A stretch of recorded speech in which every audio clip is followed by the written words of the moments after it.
before. You may hear it now for the first time, but I was watching. Well, first of all, I had success with Jay-Z and DMX, and I didn't sign Jay-Z, but I was a big part of Rockefeller Records when they started. Then I became an A&R director with Def Jam. I signed DMX and Ja Rule. You know, DMX went on to sell 5 million albums with his first album, and then another 4 million albums with his second album. We put out both his albums in the same year, which was groundbreaking. And then I helped Jay-Z with Hard Knock Life album. I produced the Can I Get a Record? And he still went on to sell like 6 million albums. And then Def Jam decided to give me a label deal. So I had to think of a name for my label. And one day I was watching Arts and Entertainment, and they had this special on called, it was Gangsta Week.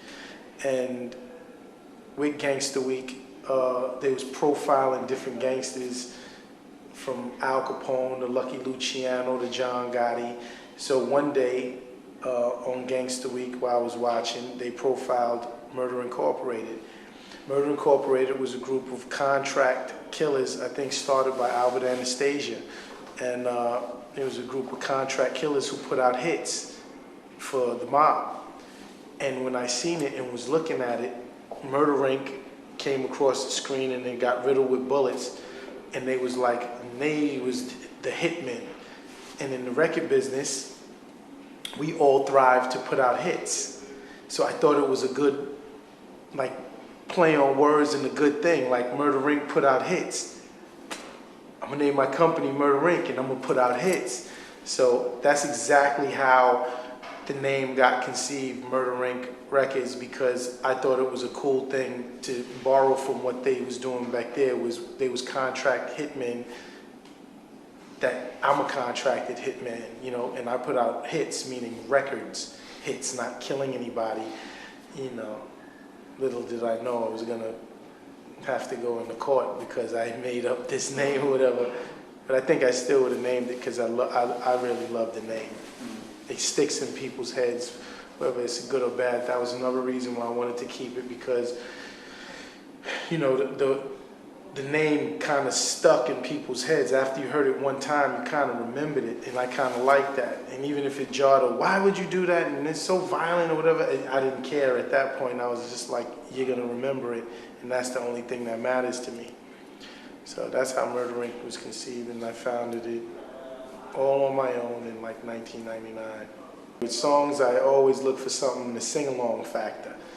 I'm a big shower singer. Most people are shower singers. When they hear a song and they like it, when they're in the shower, they usually sing the song. So, you know, I pride myself on making music that everyone could relate to, and it is kind of easy, that even a child could understand it, and it's catchy. Mm-hmm. And it makes you want to sing along with it, and I think those make for very big records. So it's definitely something that when I go into any idea of making music, marketing, anything, I want the consumer to be able to see it, identify with it, and got it very quickly.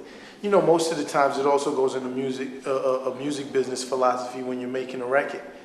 If I play a record for you, I really honestly believe I got to sell you in that first 15 to 30 seconds that you need to get it and like it. And then after you like it in that 15 to 30 seconds, then you're gonna listen more, and then you'll catch what I'm trying to say. But I really got 15 to 30 seconds to sell you.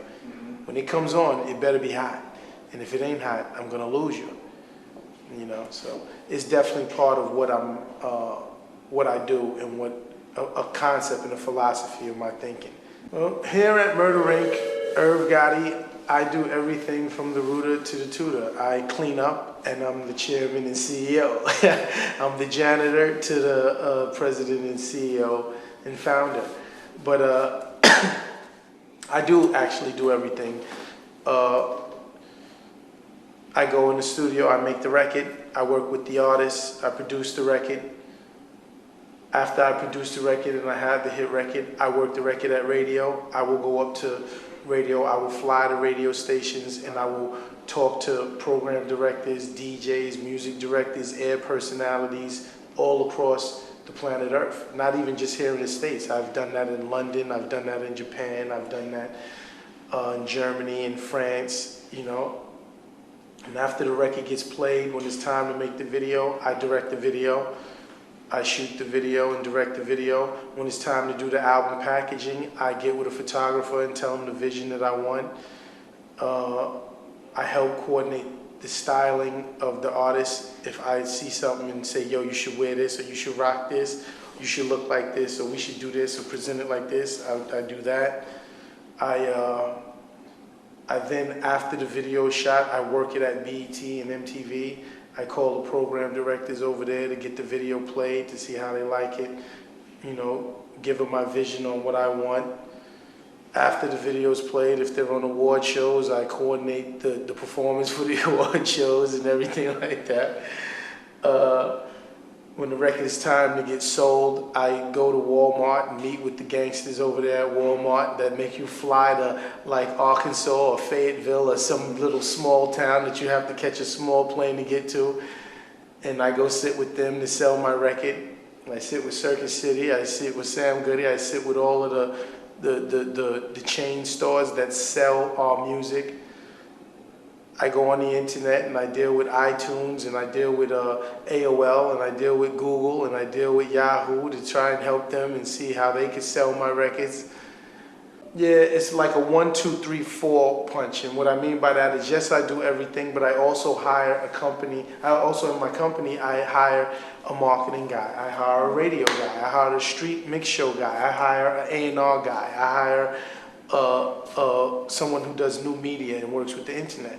And what I do basically is like I let them soften it up, then I come in and try and close the deal.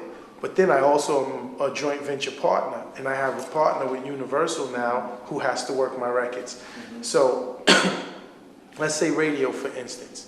Tarek Williams is, and Dex Diamond is my radio guys. Dex does Street Team and Mix Show, and Tarek does, he's my national guy who talks to the program directors and music directors. So Dex will start out by giving the record to the DJ. After he gives the record to the DJ, some DJs will immediately play the record. Some DJs like, we're gonna have to work. So if he says, Irv, this one is being a fucking hard ass, or this one is a guy who you're gonna have to call, I gotta call that guy, and I'll call him and say, hey, you like the record? You don't like the record? You know, and I always have I have a very good way of absorbing whatever they say to me and then firing back at them. Mm-hmm. In other words, if a DJ says, you know, I don't like the record, I go, well, you know, I hear you and I feel what you're saying, but I think it's a great record and I'm hoping that you could just give it a shot. So maybe you're wrong and the people may love this record. So will you be cool enough that even if you're wrong and say you start playing the record, it's a big record, you'll play the record. So when you come at them with logic like that and not really an idiot about it, sometimes you get good results. Sometimes you get, nah, I can't play the record. And then you got to say, all right, even when they say that, I have another line. All right, it's cool if you don't play the record. But now if I make this record a big record all around you, and it's a huge record, will you play the record then? If I show you that it's a great record, will you? And if I do that 9 times out of 10, they're like, yeah, I'm going to have to play it if you make it a hit. Cool, I'll call you later, right? So, but that's how